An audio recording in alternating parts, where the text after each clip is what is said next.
Ви благодарам, председателка. Почитувана председателка, почитувани пратеници, денес на оваа седница на Комисијата за социјална политика, демографија и млади го разгледуваме финансискиот план на Агенцијата за супервизија на капитално финансирано пензиско осигурување за 2026 година. И според мене овој документ има сериозно значење за одржливоста, транспарентноста и стабилноста на пензискиот столб. Всушност и самата Агенција за супервизија на капитално финансирано осигурување е направена со јасна цел, а таа е заштита на интересите на членовите на пензиските фондови и поттикнување на развојот на капиталното финансирано пензиско осигурување.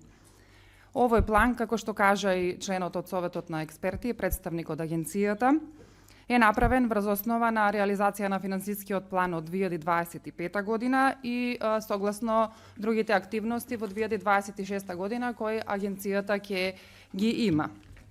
Вкупните планирани приходи за 2026 година изнесуваат 124 милиони и 500 илјади денари и се составени од 112 милиони денари месечен надомест кој е придонес на пензиските друштва, 4 милиони денари административни надоместоци, 8 милиони и 500 илјади денари од приходи и камати.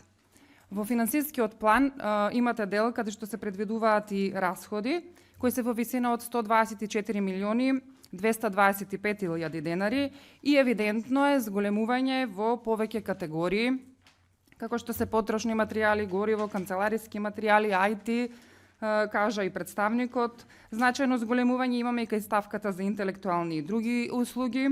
Милиони и 600 илјади денари имаме предвидено за реклама и репрезентација. И сите овие категории формираат разлика помеѓу приходите и расходите во износ од 275 илјади денари. И сметам дека ова зголемување на расходите во повеќе категории бара внимателно следење во текот на годината. Одредени ставки како услуги, материјални трошоци и надоместоци растат повисоко од очекуваното и должни сме да ја следиме динамиката на трошењето, да бараме рационалност, особено кои категориите кои се значајно зголемени. Финансискиот план е функционален, обезбедува стабилност, но наша задача како пратеници е да обезбедиме надзор, одговорност и ефикасност во спроведувањето на овој план во интерес на граѓаните кои своите средства ги вложуваат во капиталното финансирано пензиско осигурување. Ви благодарам.